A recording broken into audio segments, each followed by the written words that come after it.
What's going on, everybody? Welcome back to TTP Ravens Media, bringing Ravens content every single day. If you want to see daily Ravens content, make sure to hit the subscribe button down below and hit the notification bell as well if you want to get notified every single time I upload a brand new video. I apologize for the later video coming out today, but what I wanted to talk about, I'm going to jump right into it. We're going to start talking about DeShon Elliott, a couple of things.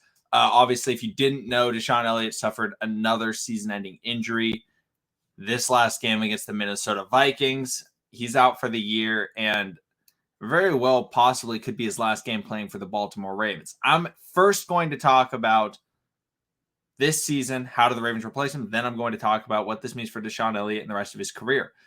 Starting off with this season, DeShon Elliott is an important piece of this defense.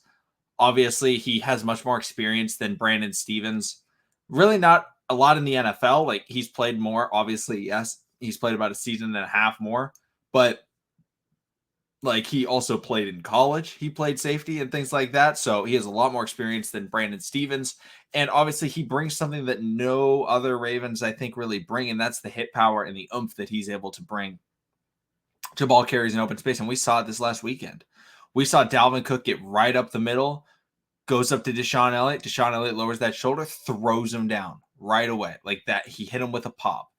Those are the types of plays that we will not be getting out of Brandon Stephens, like, at all. We won't get that out of Ardarius Washington. We won't get that if the Ravens play Jimmy Smith a little bit at safety. Like, nobody else is going to be bringing that because the Ravens have had so many problems when it comes to playing the running backs and players when they get to that second level. They just really struggle with tackling them. DeShon Elliott at least is able to put a little bit of fear into the running backs and the wide receivers to catch ball over the middle. Like, hey, you could get clocked if you come this way. So it's a big part of the Ravens defense that's going to be missing. Now, in terms of the overall coverage that he brings, he's not a terrible guy in coverage. He's not amazing. Like, he's no Ed Reed or anything like that, but he's decent. He has good ball skills. He only has the one career interception. However, he does possess good ball skills and traits. It just seems like teams typically aren't throwing in his direction, which I'm completely okay with. If the ball's not getting thrown towards you, you're doing a good job, in my opinion. So overall, I feel like that's pretty solid. But the biggest thing is just going to be the cohesion in that secondary and the tackling, because no longer do the Ravens have two, I don't want to say sure tacklers. DeShon Elliott's not amazing when it comes to tackling, but when he does tackle you, you really feel it. But Chuck Clark is a decent tackler. DeShon Elliott, decent tackler. Brandon Stephens is not amazing when it comes to tackling. He does try, though. That's something that I really like in Brandon Stephens. He always seemingly at least gets the body on him. He takes good pursuit angles. It's just a lot of situations where he doesn't have a lot of experience tackling players, and that's going to come with time. That's something that the Ravens understood when they drafted him. But the Ravens also were expecting him to be able to be a backup and sit under Elliott for the first year, and he's already had to play some significant time. And what does that mean for this defense? The Ravens now have a lot of guys that defenses or offenses can target. Obviously they have the most targeted cornerback in the NFL in Anthony Averett. And whatever your thoughts are on Anthony Averett, he's the most targeted quarterback in the NFL.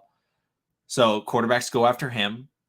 Quarterbacks definitely target the Ravens linebackers.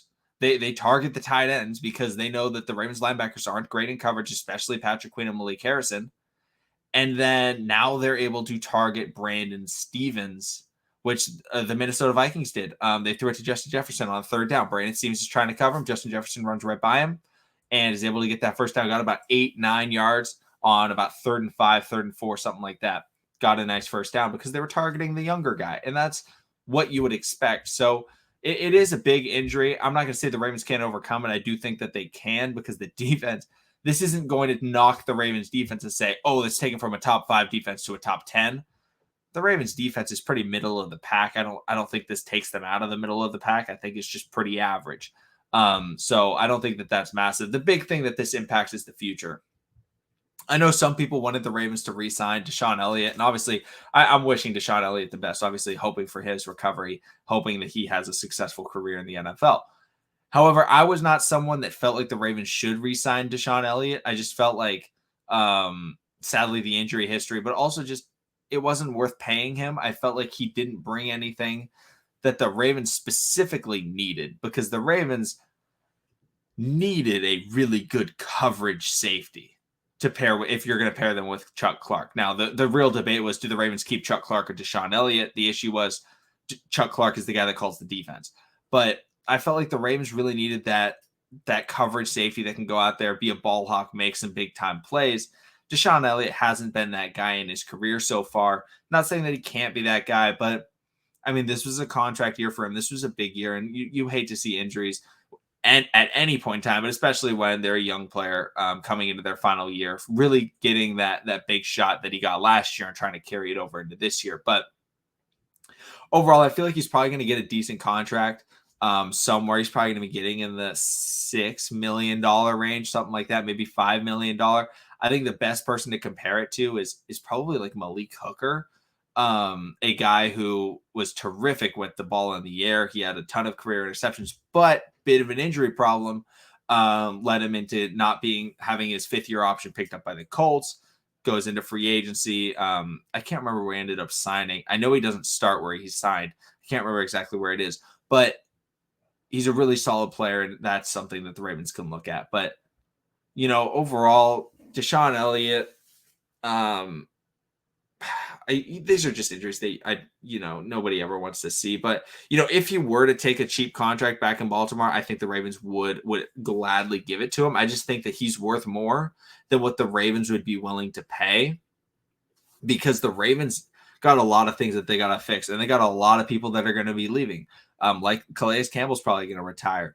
Brandon Williams is probably going to be gone. Do the Ravens keep Marcus Peters, or do they go after a cornerback on the free agent market like a Stephon Gilmore or something like that? Like there's a lot of players that are going to be leaving the Baltimore Ravens this year.